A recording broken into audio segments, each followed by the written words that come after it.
Constitutional post होती है, उसकी अपनी एक मान्यता और मर्यादा है।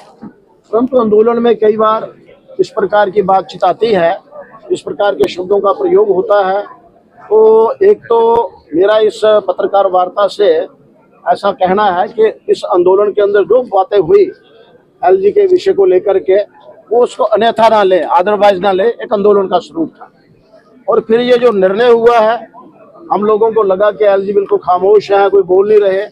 मैंने जैसा बताया कॉन्स्टिट्यूशनल पोस्ट होती है, उन्होंने भी इस विषय को लिया है, हमें जानकारी आई है।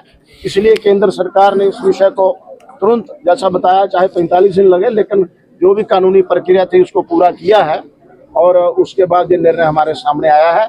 इसलिए मैं ये मानता हूँ कि कहीं ना कहीं एलजी मनोज सिन्हा का भी इस निर्णय को ले आने में भरपूर सहयोग रहा है।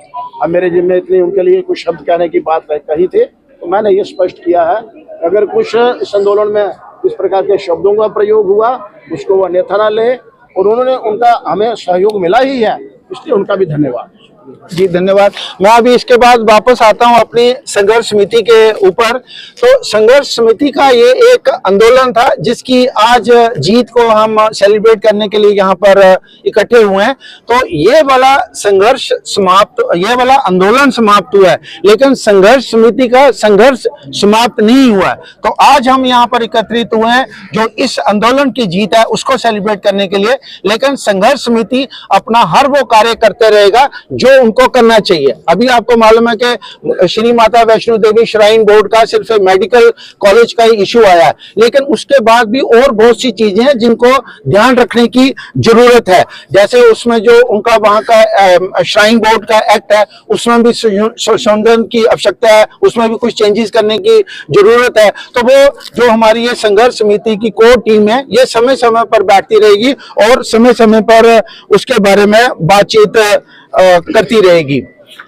और अभी आपके माध्यम से मेरा एलजी साहब को एक ही निवेदन है कि वो श्राइन बोर्ड को ऐसे निर्देश दें कि श्राइन बोर्ड हमारी जो संस्कार हैं, जो संस्कृति है और जो धार्मिक जागरण के विषय हैं, उसको श्राइन बोर्ड एक्टिव तरीके से करे और इसमें हमारी जो संघर्ष समिति है उनका पूरा सहयोग भी करेगी और इसको पूरा मॉनिटर भी करेगी। क्योंकि अगर हम यहाँ पर आए हैं, हमारे ऊपर भी एक हमारे हिंदू धर्म को मानने वाले, सनातन धर्म के मानने वाले लोगों ने एक जिम्मेवारी दी है, तो उस हम जिम्मेवारी से कभी भी पीछे नहीं हटेंगे, हम उन चीजों का पूरा ध्यान रखेंगे।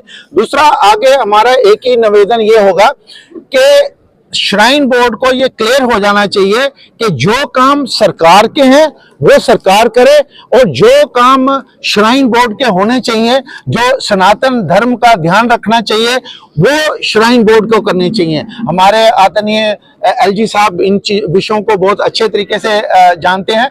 हमारी तरफ से जब भी कोई भी किसी प्रकार का सहयोग होगा श्राइन बोर्ड को और अच्छा बनाने के लिए, हमारे सहयोग पूरा रहेगा। लेकिन इसके साथ साथ संघर्ष समिति हर उस एक्शन को भी सुपरवाइज करेगी जो श्राइन बोर्ड द्वारा लिया जाता है।